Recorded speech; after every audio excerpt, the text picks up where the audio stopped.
Hello दोस्तों, कैसे हो आप सब। मेरा नाम गायत्री आसेरी और आज की इस वीडियो में मैं आपको ये लपेटा टॉप की कटिंग बताने वाली हूँ। इसको आप ब्लाउज़ की तरह भी पहन सकते हो, टॉप की तरह भी पहन सकते हो, वो आपकी मर्ज़ी है। तो देखिए, इसमें कोई फिटिंग का कोई लफड़ा नहीं रहता है। अगर आप साड़ी पे पहनते हो तो इसको ब्लाउज़ की तरह आप पहन सकते हो और इसमें ना आपको पेपर पैटर्न करने की आवश्यकता पड़ती है जब इस प्रकार आप बनाते हो। लेकिन मैं आपको पीछे के पार्ट के अकॉर्डिंग ही आपको इसकी कटिंग करना बताऊँगी। जिस तरीके से मैंने बताया ना वीडियो में, उस तरीके से आप बनाओगे ना, आपको भी आसानी से समझ में आ जाएगा। कोई दिक्कत नहीं होगी आपको इसको समझने में, क्योंकि एकदम आसान तरीका है इसको कटिंग और स्टिचिंग करने का। तो यहाँ पे मैं आपको दो प्रकार के तरीके बताऊंगी, कोई भी तरीका आप यूज़ कर सकते हो। तो चलिए बता देती हूँ। सबसे पहले आपको पेपर लेना है, अखबार लेना है। मैंने यहाँ पे न्यूज़पेपर ले लिया, डबल करके ले लिया। मैं अपने साइज़ के अकॉर्डिंग बना रही हूँ, इसी के अनुसार आप बना सकते हो। जितनी आपको लंबाई रखनी है ना, पहले उतनी ही लंबाई का आप निशान लगाना है। मैं 15 की रख रही हूँ, 15 का मैं निशान लगाऊंगी। तो देखिए, नीचे 1 इंच की बेल्ट अलग लगेगी, तो उतना ही आपका जो कपड़ा ना वो सिलाई में चला जाएगा। तो जो बात है ना वो बराबर ही हो जाएगी। इसलिए मैंने 15 इंच का निशान लगाया, यानी कि जितनी लंबाई है ना उतनी आपको लंबाई का निशान लगाना है। उसके बाद ये निशान लगाने के बाद जितना भी तीरा होता है ना आपका, उसका हाफ करते हो ना, उसमें हाफ और लेना है, क्योंकि ये थोड़ा लूज़ बनता है। अगर आपको थोड़ा सा लूज़ नहीं चाहिए तो आप पूरे तीरे का हाफ का निशान लगा लीजिएगा। मेरा 6.5 तो मैंने 7 का लगाया है। 1.25 इंच मैंने डाउन का निशान लगाया। ये हर साइज़ के लिए कंपलसरी है 1.25 इंच का। 3 इंच की गले की चौड़ाई रखी है, सभी साइज़ में आप रख सकते हो। उसके बाद आपको तिरछा निशान लगाना होता है यहाँ पे। उसके बाद आर्म होल की लंबाई मैं यहाँ पे 6.5 रखूँगी, आप अपने साइज़ के अकॉर्डिंग रखिएगा। उसके बाद आपको सामना भाग लेने के लिए भी निशान लगाना होता है। तो यहाँ पे देखिए, जैसे मैंने फ्रॉक की चोली कटिंग करना बताया था ना, सेम तरीका यहाँ पे लागू होगा। सेम मतलब मिलता जुलता ही तरीका होता है। ये पीछे वाला पार्ट है ना, तो पीछे वाला पार्ट सेम तरीके से कटिंग होता है। आप देखिए, इसमें आप चेस्ट है ना, पूरी चेस्ट में आप लूजिंग अपने अनुसार ले लीजिएगा। उसके बाद फोर्थ भाग का निशान लगाना है। 1.25 इंच का या 1.5 इंच का आपको मार्जिन लेना होता है। उसके बाद 1.25 इंच मैं आर्म होल की गोलाई के लिए निशान लगाऊंगी। उसके बाद फिर बैक क्रॉस का निशान लगाना भी ज़रूरी है, ठीक है, क्योंकि पीछे का गला छोटा बना रही हूँ इसलिए। तो यहाँ पे आपको शेपर पट्टी से गोलाई कर देनी है, चाहो तो आप हाथ से भी कर सकते हो, वो आपकी मर्जी है। उसके बाद देखिए, जो मैंने साइड में जो फिटिंग का निशान लगाया था ना, उसको पहले मैं सीधा करूँगी, लाइन को सीधा करूँगी। यहाँ पे मैं तिरछा निशान नहीं लूँगी, वो बताऊँगी क्यों। तो अब उसके बाद आपको गले की लंबाई का निशान लगाना, जितनी मतलब इसमें ना 2 या 2.5 से ज़्यादा मत रखना गले की जो है पीछे की लंबाई। उसके बाद बॉक्स बनाना है और गले की गोलाई का निशान लगा देना है। हाथ से भी कर सकते हो, शेपर से भी कर सकते हो। तो मैंने यहाँ पे लगा दिया। अब इसके बाद देखिए, यहाँ पे 1 इंच आपको ऊपर की तरफ निशान लगाना है, साइड फिटिंग वाली जगह पे, जैसे चोली में लगाते हो।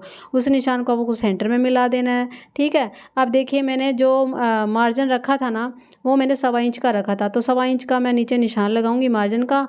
अब देखिए, उस निशान को ऊपर वाले निशान फिटिंग है ना वहाँ पे मिला देना है। उसके बाद आपको कमर में फिटिंग का निशान लगाना है लूजिंग के साथ। तो मैं यहाँ पे निशान लगा लेती हूँ लूजिंग के साथ। जितना भी अब बचा ना, उसकी आपको क्या करना है, जो है छोटी छोटी चुन्नटें बनानी है सेंटर में। वो मैं आपको बाद में बताऊँगी किस तरह से बनानी है। उसके बाद मैं फ्रंट अक्रॉस का यहाँ पे निशान लगा रही हूँ आर्म होल पे, ठीक है। तो मैं एक साथ इनके पीछे का भी लगा लिया मैंने, फ्रंट का भी लगा लिया है। दोनों के निशान मैंने इस पर लगा लिया है। यहाँ पे आपको शेपर से मिला देना है, गोलाई कर देनी है आर्म होल की। तो मैं यहाँ पे शेपर से कर रही हूँ, आप हाथ से भी कर सकते हो। इनके पीछे की भी आपको गोलाई करनी है, फ्रंट की भी गोलाई करनी है, वो मैंने कर दिया। इसके बाद आपको इसकी कटिंग करनी है।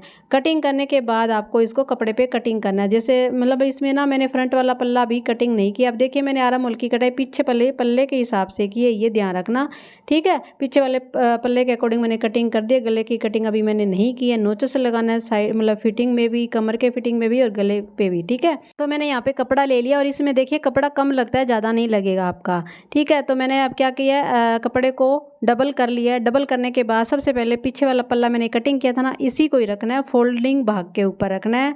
उसके बाद आपको सेम टू सेम तरीके से आपको कटिंग कर देनी है। ये पीछे वाला पल्ला ना, फ्रंट वाला पल्ला भी कटिंग करेंगे, उसके लिए आपको पेपर पैटर्न कटिंग करने की भी ज़रूरत नहीं पड़ेगी। सेम मैं इसी को ही रखते हुए बता दूंगी आपको बड़ा ही आसान तरीके से। तो मैंने इसकी कटिंग कर लिया है।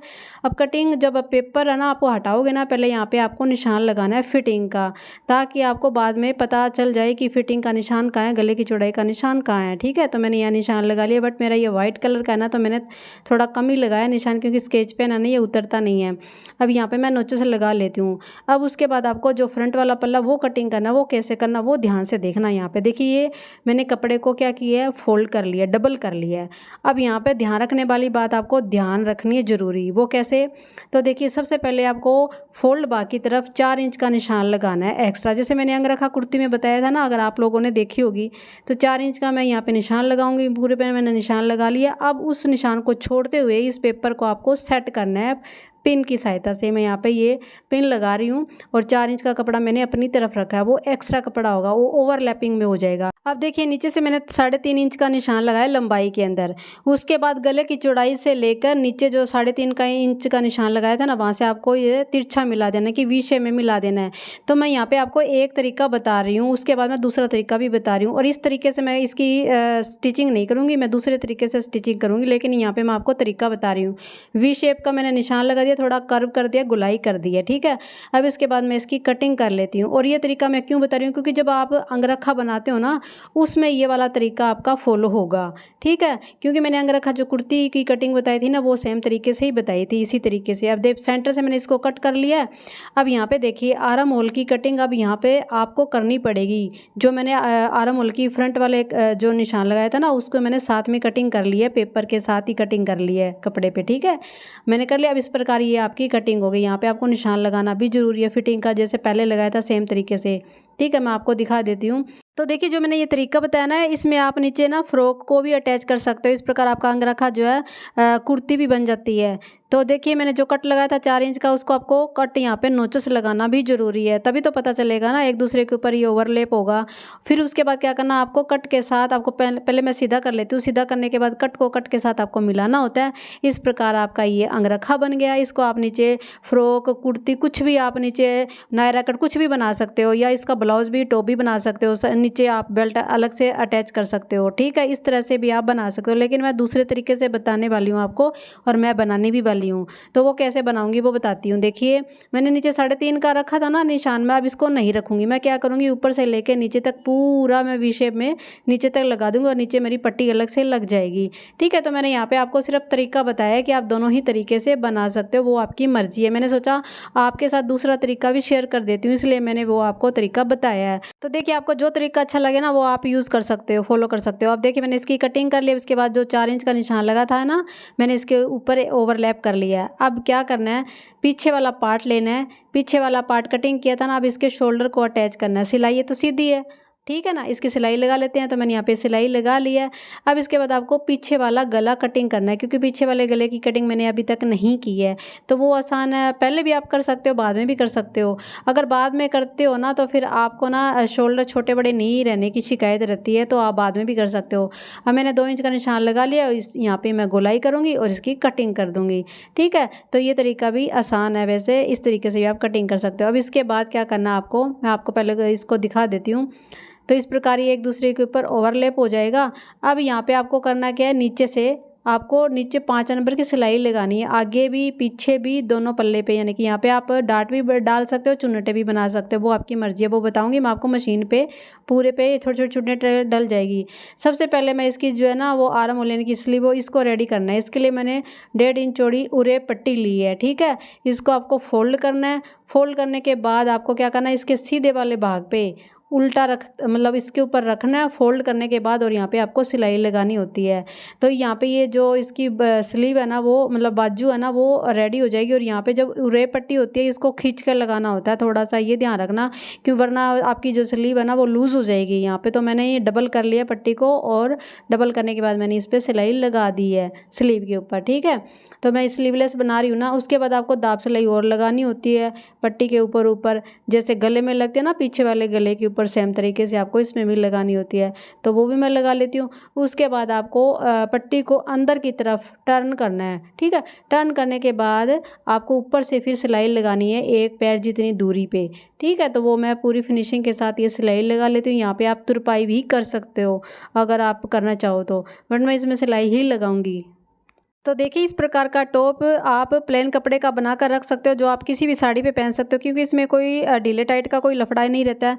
तो मैं इसमें फिनिशिंग कर ली है। अब इसके बाद मैं दूसरी साइड भी फिनिशिंग कर लेती हूँ बाजू की तरफ, तो वो भी मैंने कर लिया दोनों तरफ। अब इसके बाद आपको साइड जो फिटिंग है ना, वो लगानी है, और साइड फिटिंग लगाने के बाद इसको आपको गले को रेडी करना पड़ेगा। और गला जो है ना, इसका रेडी करना भी बड़ा ही आसान है, एकदम सिंपल है। जैसे मैंने इसको जो इसकी बाजू को मैंने रेडी किया ना, सेम तरीके से आपको गले को रेडी करना है। 1.5 इंच चौड़ी मैंने उरे पट्टी ले ली है। उसके बाद क्या करना है, आपको पट्टी को यानी कि मैंने इसको टॉप को सीधा रखा है, पट्टी को डबल करेंगे, इसके ऊपर रखेंगे और आपको डबल करके सिलाई लगानी है। जैसे मैंने स्लीव में लगाई थी सेम तरीके से सिलाई लगानी है। फिर उसके बाद ऊपर से आपको दाब सिलाई लगानी पड़ेगी। दाब सिलाई लगाने के बाद उसके बाद मैंने ये दाब सिलाई भी लगा ली है। अब पट्टी को अंदर की तरफ टर्न करेंगे और एक पैर जितनी दूरी पे सिलाई लगा देंगे। फिनिशिंग कर लेती हूँ मैंने फिनिशिंग कर ली है, गले को रेडी कर लिया है पूरा, एकदम आसान है जैसे मैंने पहले बताया था ना, सेम तरीके से है। अब नीचे मैंने 5 नंबर की सिलाई लगा ली थी। अब आपको सिलाई लगाने के बाद धागे को खींचना है और सारी चुन्नटें है ना वो आपको सेंटर में कर लेनी है। इसी प्रकार आगे की तरफ जो है ना वहाँ पे भी आपको जो चुन्नटें है ना, जो आपका 4 इंच का कट का निशान है ना उसके अंदर आना चाहिए, यानी कि 4 इंच का जो कट का निशान है जो ओवरलैप होगा वहाँ पे आपकी चुन्नटें नहीं आनी चाहिए। बस आपको इस बात का ध्यान रखना है। तो मैंने यहाँ पे चुन्नटें बना लिया, अपनी कमर के अकॉर्डिंग आपको बनानी है, ठीक है। मैंने यहाँ पे कमर के अकॉर्डिंग मैंने बना लिए चुन्नटें पूरे राउंड के अनुसार। उसके बाद मैंने यहाँ पे पट्टी ले ली है, 3 इंच चौड़ी मेरी पट्टी है ये। और पट्टी कितनी रखी है मैंने, ये जो मैंने कम से कम ये 1.5 मीटर की मेरी जो है पूरी लंबाई में मेरी पट्टी है। 1.5 मीटर से थोड़ी सी ज़्यादा हो सकती है, तो इतनी ही है मेरी। आप अपने अनुसार ले सकते हो पूरी जितनी आपको लेनी है। मेरा कपड़ा इतना ही था, मैंने इतनी ही रखी है। अब इसका आपको सेंटर निकालना है पट्टी का। उसके बाद दोनों तरफ सेंटर निकालने के बाद इसको अटैच कैसे करना वो बताती हूँ। तो इसके लिए आपको पहले जो टॉप पार्ट है ना उसका आपको सेंटर भाग निकालना है। पीछे का सेंटर भाग मैंने निशान लगा लिया, आपको सीधा करना है टॉप को और सेंटर भाग निकालना है, ठीक है। सेंटर आप अच्छी तरह से चेक कर लेना, सेंटर में ही आ रहा है ना निशान आपका। उसके बाद पट्टी का आपको सेंटर लेना है, ठीक है। पट्टी का मैंने सेंटर ले लिया, पट्टी को सीधा रखना है, टॉप के नीचे रखना है सीधा करते हुए, ठीक है। तो उसका भी मैंने सेंटर भाग जो है निशान लगा लिया और टॉप को इसके ऊपर रखना है और सेंटर से ही आपको सिलाई को शुरू करना है, यानी कि पीछे से ही आपको सिलाई को शुरू करना है, ठीक है। तो मैं यहाँ पे सिलाई को शुरू कर लेती हूँ पीछे से। और इस जो ये बेल्ट अटैच करना मैंने पहले भी बताया था, जो मैंने रैप टॉप बताया था ना एक बार, रैप प्लाजो और रैप टॉप, उसमें भी सेम तरीके से मैंने आपको अटैच करना बताया था इस पट्टी को। तो इस प्रकार आपको सिलाई लगानी है। और जो चुन्नटें हैं ना वो चुन्नटें मैंने बताया था ना, जो आगे वाली चुन्नटें हैं ना वो आपके 4 इंच के अंदर नहीं आनी चाहिए, बाहर ही होनी चाहिए, यानी कि ओवरलैप होगा ना एक दूसरे के ऊपर, फिर वो चुन्नटें बीच में आएगी तो अच्छी नहीं लगेगी। तो इस प्रकार मैंने यहाँ पे ये जो पट्टी को अटैच कर लिया है। अब इसके बाद आपको इसको फोल्ड कैसे करना और कैसे सिलाई लगानी है। देखिए आपको किनारे से पट्टी को लेना है, उल्टा करना है और किनारे से आपको सिलाई को शुरू करना है, ठीक है। तो मैं यहाँ पे सिलाई लगा लेती हूँ क्योंकि उसको ना बाद में सीधा करना पड़ेगा। तो सीधा कैसे करना वो भी मैं बताऊँगी आपको। पहले मैं इस पे से सिलाई लगा लेती हूँ पूरे के ऊपर, और सिलाई कहाँ तक लगानी है वो भी देख लीजिएगा। सिलाई जहाँ तक ये पट्टी अटैच है ना टॉप पार्ट वाले जो भाग है जो टॉप का, वहीं तक आपको सिलाई लगानी है। उसके बाद सिलाई को आपको निकाल देना है। तो मैंने सिलाई को निकाल दिया। इसी प्रकार मैं दूसरी साइड सिलाई लगाऊंगी, यानी कि किनारे से शुरू करूंगी सिलाई को पट्टी के किनारे से। तो मैंने दोनों तरफ सिलाई लगा दिया, पट्टी को आपको अब सीधा करना है। तो देखिए इसको सीधा करने के लिए आप कोई भी मतलब कुछ भी यूज़ कर सकते हो। मैंने यहाँ पे पेचकस लिया है, तो इस प्रकार ये पट्टी बड़ी आराम से सीधी हो जाती है। आप चाहो तो इस पर प्रेस वगैरह भी कर सकते हो, बट ये ना बिना प्रेस के भी सिलाई लग जाती है। तो पहले मैं इसको सीधा कर लेती हूँ। इसके कोने ना तो वो अच्छी तरह निकालने हैं। कोने निकालने के बाद फिर जो जहाँ पे सिलाई नहीं लगी थी वहाँ पे सिलाई आपको कैसे लगानी है वो भी ध्यान से देख लीजिएगा किस तरह से लगानी होती है। तो देखिए मैंने सीधी कर लिया। अभी देखिए जो पट्टी है ना जहाँ पे सिलाई नहीं लगी वहाँ पे थोड़ा पट्टी को फोल्ड करना है और फोल्ड करते हुए आपको किनारी किनारी यहाँ पे सिलाई लगानी होती है। लेकिन ये सिलाई आपको कोने से ही शुरू करनी है, ये ध्यान रखना। आप चाहो तो सेंटर से भी कर सकते हो, बट आपको मैं पट्टी के कोने से ही शुरू करूँगी। जहाँ मैंने पहले की थी ना सिलाई वहीं से ही मैं शुरू करूँगी। और यहाँ पे पूरी पे मैं किनारी किनारी सिलाई लगा लेती हूँ। सिलाई लगाने के बाद जो खुला भाग होगा ना पट्टी का, वहाँ पे आपको कैसे लगानी है जैसे मैंने पहले बताया उस तरह से आपको सिलाई लगानी है।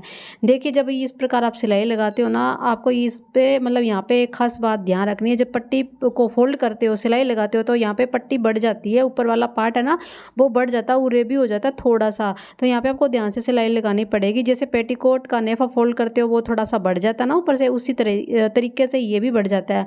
तो यहाँ पे थोड़ा सा ध्यान से लगाना होता है। तो मैंने सिलाई लगा ली है। अब ये नीचे मतलब दूसरी किनारी है ना पट्टी की किनारी पे मैं आ चुकी हूँ और यहाँ पे किनारी किनारी सिलाई लगा रही हूँ। तो इस प्रकार आपका जो है ना ये पूरा टॉप रेडी हो जाता है। और ये टॉप कितना आसान है आपने देख लिया होगा। आप इसको किसी भी तरह यूज़ कर सकते हो, आप अपने लिए बना सकते हो, अपने बच्चों के लिए भी बना सकते हो। और कम कपड़े में ये टॉप बन भी जाता है। और मैं इसको ना ब्लाउज़ की तरह भी यूज़ कर लूँगी और टॉप की तरह भी यूज़ कर लूँगी। तो मैंने यहाँ पे आप लोगों को समझाने की पूरी कोशिश की। मैंने अच्छी तरह इस पर प्रेस वगैरह भी कर ली है। प्रेस करने के बाद ही जो है कपड़े की ना फिनिशिंग आती है, ये भी ध्यान रखना। तो आप लोगों को ये वीडियो और मेरे समझाने का मेथड कैसा लगा, अच्छा लगा, वीडियो को लाइक कर देना और एक प्यारा सा कमेंट तो ज़रूर कर ही देना आप लोग।